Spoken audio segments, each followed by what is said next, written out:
It's another raw video from your favorite YouTube scout, Draftrawthentic. Yes, I'm finally here making another video. Like I said, it's a raw one, so there will be no edits. Anyway, if you know what I'm already doing, then I'm doing my 32 for 32 draft breakdown series. That is 32 teams for 32 days, draft breakdown for every single NFL team. Now, I've already done the AFC North, and I've already done the NFC North. I am on to the AFC West. Yes, the West Coast. And if you're seeing this video, I've already done the Denver Broncos, and I've already done the Los Angeles Raiders. Now I'm going on to the Kansas City Chiefs. Yes, the Kansas City Chiefs.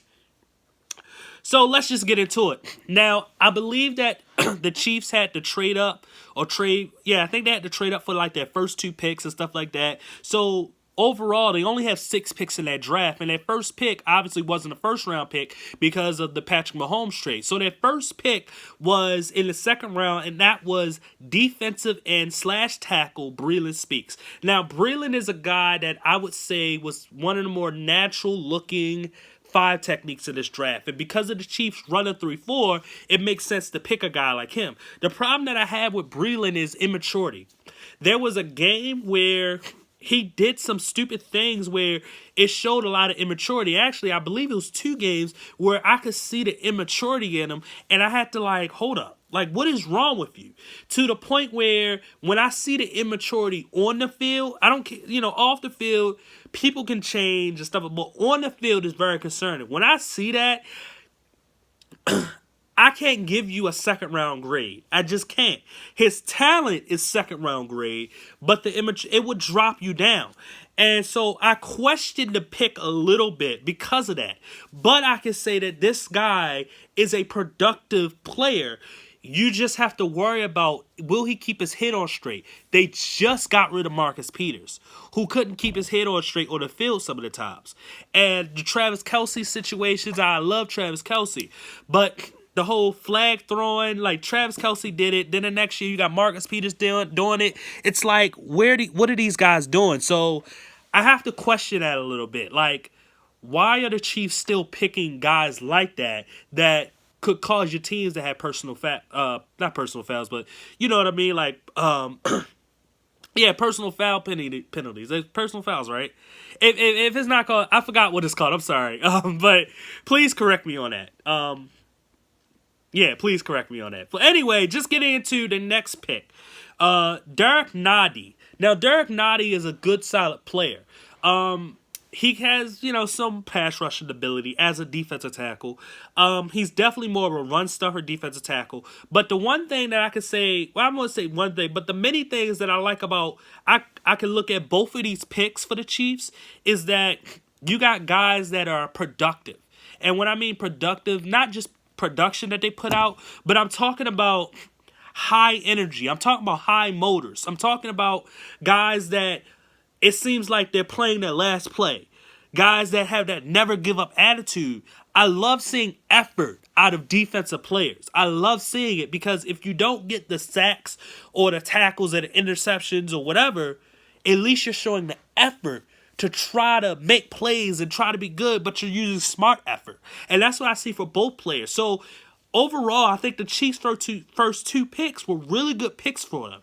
Now, the rest of the picks I'm not the hugest fan of. And overall, if I was to do a video of the losers of the 2018 NFL Draft, the Chiefs actually probably would be on the list.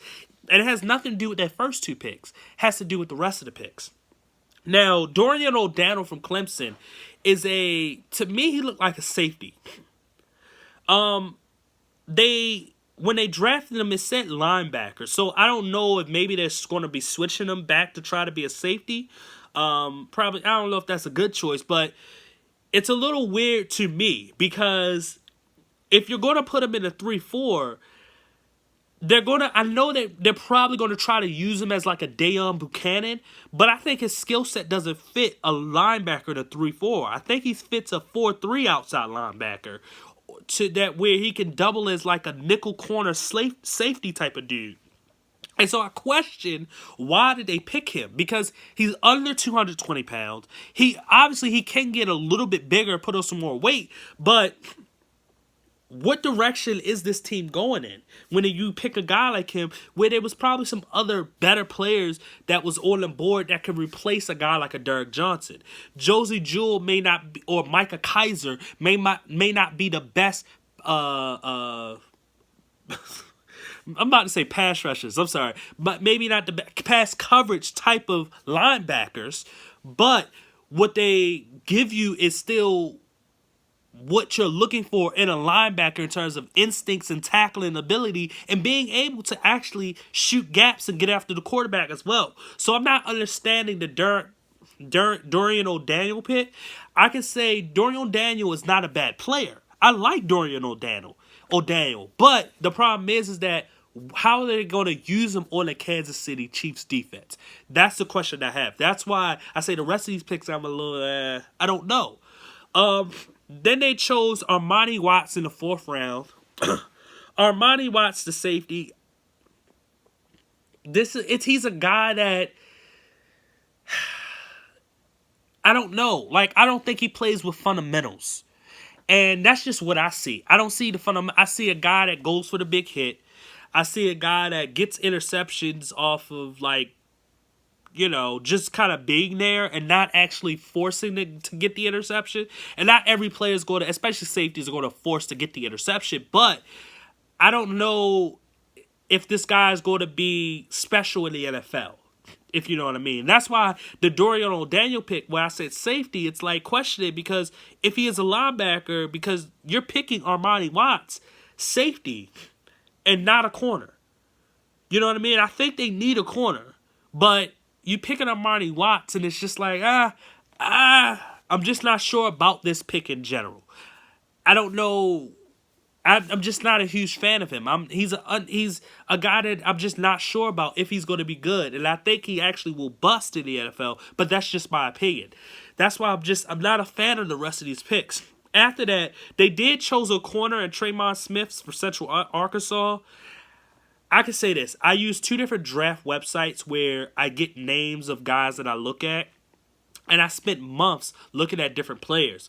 I did not see Tremont Smith from Central Arkansas, so I can't give you a draft breakdown of who this guy is. They did finally pick a corner, but I can't give you a breakdown because I didn't watch his tape.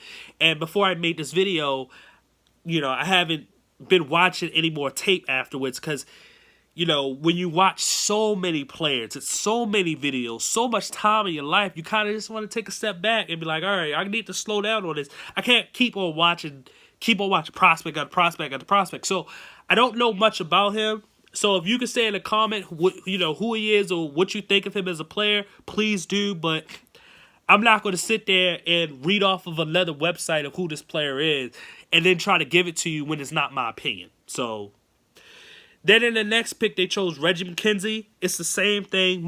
I've noticed that most of the late round guys from each draft class, it's almost been the same thing where it's like you have these dudes that I'm just not sure about because I didn't actually get to see any of these guys, you know, tapes because I use those 2 websites and their names don't pop up.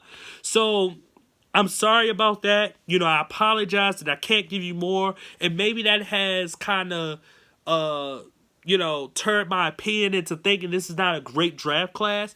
And we never know how good this draft class could turn out to be. You know, Tremont Smith may be one of the better corners in the league 3 years down the road. Reggie McKenzie may be a solid defensive lineman 3 years down the road. But, you know, who knows? The thing is that the thing about Reggie McKenzie is it's another situation where they chose another defensive tackle or defensive lineman that's more of a kind of a 5 technique guy. I guess maybe he can play nose. I'm not sure, but after choosing 2 defensive linemen in the first 2 picks, to choose another one is just kind of like, all right, it's getting a little redundant. But anyway, you know, I think, you know, they did some stuff in free agency with getting Sammy Watkins and stuff like that. And you have Patrick Mahomes, and you have Tyreek Hill, and you have Travis Kelce and Kareem Hunt. So they got some players that they can really build off of and become, you know, pretty good. And I can tell that they're trying to build their defense up. Maybe they didn't see a corner that could fall to them that would be a good player. That's why they waited to the 6th round. But who knows?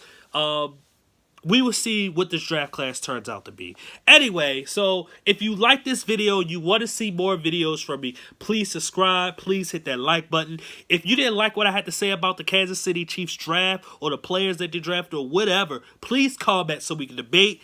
Please share this video so other people can see it and they can comment and we can all debate and we can build this whole draft community. Once again, this is Draftrawthentic and I thank you for watching. Goodbye.